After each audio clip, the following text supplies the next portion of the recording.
क्रिस्त में आदि प्रिय सिस्टर्स एवं बच्चों,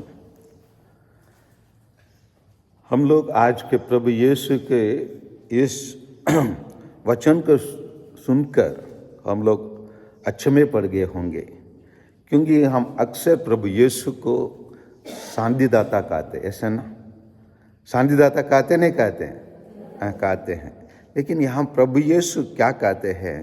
मैं पृथ्वी पर आग लेकर आया हूँ और मेरी कितना अभिलाषा है कि यह अभी तदक उठे।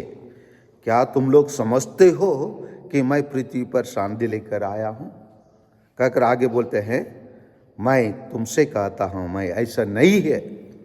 मतलब कहने का मतलब मैं ऐसा नहीं है, मतलब मैं शांति दाता नहीं हूँ, शांति लेकर नहीं आया हूँ, मैं फूट डालने आया हूँ। बहुत गंभीर बात है और हम सबों को विचलित कर देता है, क्योंकि प्रभु यीशु ऐसे बात क्यों कहे, क्यों फूट डालने आए बोले हैं? जानते हैं, हमारा भारत देश में अभी भी दो विचारधारा का लड़ाई चल रहा है। एक धारा बुराई के आर, एक लड़ाई सच्चाई के आर। बुराई के आर आग जैसे जेल से धीरे धीरे फैल जा रहा है। उनके सामने वो अच्छे दिख रहा है, क्योंकि कहा जाता है इंग्लिश में रूमर ट्रैवल्स फास्ट, मतलब अफवाह जल्दी से यात्रा करती है। देखिए ना, हम लोग जाएंगे, जैसे बाजार करने के लिए जाएंगे, बाजार करने के बाद भोजन करने के लिए जाएंगे, तो आजकल के लोग कौन से होटल में जल्दी जाना चाहते हैं या कहाँ खाना चाहते हैं? फास्ट फूड खाते हैं, है ना? फास्ट फूड, लोग फास्ट फूड, लेकिन जितना फास्ट फूड खाते हैं उतना वो हानिकारक है शरीर के लिए, लेकिन जानते नहीं है। उसी प्रकार लोग दो धारा में जो धारणा है वो धारणा को अपनाते हैं, जो मानव जाति के लिए नुकसान पहुंचाता है। मानव जाति को क्या कर देंगे? वो नष्ट कर देंगे, लेकिन नहीं जानते लोग। उसको अपनाने के लिए, उसी को अनुसार जीने के लिए प्रयास करते हैं। आजकल कोई भी बच्चों के पास इतना धीरज और धैर्य नहीं है माँ बाप को बातों को सुनना, टीचर लोग के बातों को सुनना। उनको कोई भी चीज़ में तुरंत परिणाम चाहिए, तुरंत चाहिए। नहीं मिलने से जिद करेंगे, जिद करके हासिल करके माँ बाप दे देते हैं।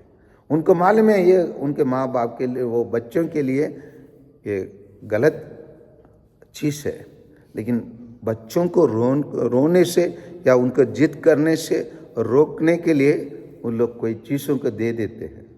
इसलिए प्रभु यीशु मैं फूट डालने आया हूँ कहते। फूट डालने मतलब अच्छाई और बुराई के बीच में फूट डालना, अच्छे धारणा और बुरे धारणा के बीच में फूट डालना। कुछ लोग बुरे धारणा को अपना लेते हैं, कुछ लोग उसको चुन लेते हैं। उन लोग सोचते हैं हाँ मैं उसी के अनुसार। कभी कभी माँ बाप बताते हैं, बेटा ऐसा मत करो, नहीं तो आपका भविष्य क्या हो जाएगा? डमाडोल हो जाएंगे, आप सही तरीक़े से जी नहीं पाएंगे। आप जाके कोई व्यक्ति जो 40 वर्ष बात रहने वाले व्यक्ति को एक सर्वे करके देख लीजिए, एक प्रश्न करके देख लीजिए, क्या आप अपने माँ बाप के बातों को सुनकर जी रहे हो या अपने इच्छा के अनुसार जी रहे हो? लोग जरूर बताएंगे। अगर हम अपने माँ बाप के बात को सुने होते, ये परिवार, ये परिस्थिति में मैं नहीं रहता हूँ, मेरा पद कहीं और हो जाता, मैं कहीं और बहुत बड़े अधिकारी बन जाता था। उन दिनों में मैं नहीं समझ पाया।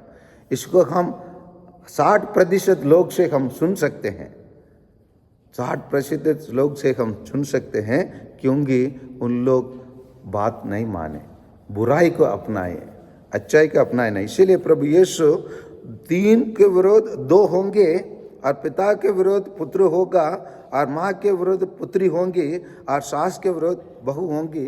ये होता है। हम लोग जानते हैं गांधी परिवार कहते हैं। हम लोग गांधी परिवार किसको कहते हैं? किसका परिवार का गांधी परिवार कहते हैं? राहुल गांधी और प्रियंका गांधी। और उनके परिवार में ही मेनका गांधी और वरुण गांधी लोग होते हैं। लेकिन क्या वो लोग एक साथ चलते हैं क्या? वो क्यों अलग हुए? उनके विचारधाराओं के कारण। उनका विचारधारा एक साथ नहीं हुआ, इसीलिए उन लोग अलग अलग लाइन अपनाना पड़े। इसी प्रकार हम देखेंगे तो बहुत सारे, हम लोग कभी कभी बोलते हैं ना, हम अपने चाचा से पटरी नहीं खाते, बोलते हैं ना। क्यों पटरी नहीं खाते? क्योंकि पटरी नहीं लगाना मुश्किल हो गया क्या? लगाने में मुश्किल हुआ? नहीं, कुछ विचारधारा, कुछ सोच, इसी को प्रभु यीशु बताते हैं। फूड डालने आया हूं, मेरे शिष्य बनना है तो आपको दुनिया के रीति को छोड़ना पड़ेगा, त्याग करना पड़ेगा। दुनिया का अनुकूल आप जी नहीं सकते हो, अपना आध्यात्म जीवन जीना है। इसलिए वो पृथ्वी पर आग लेकर आया। आग लेकर आया मतलब मैं पवित्र आत्मा के लेके आया। पवित्र आत्मा को आप ग्रहण करेंगे तो पवित्र आत्मा के अनुसार आप जिएंगे। इसलिए आइए हम पवित्र आत्मा के अनुसार जीने के लिए प्रयास करें, क्योंकि प्रभु यीशु उसी को प्रदान करने के लिए आए हैं, उसी के ग्रहण किए वाले हैं। उन लोग ईसाई बनते हैं, उसका ग्रहण नहीं करते हैं, वो लोग गलत रास्ते में चलते हैं। आइए हम पवित्र आत्मा की रास्ता के अनुसार, उसके कृपा के अनुसार, उसके वरदान के अनुसार, उसके फल के अनुसार हम जीने के लिए प्रयास करें। आमीन।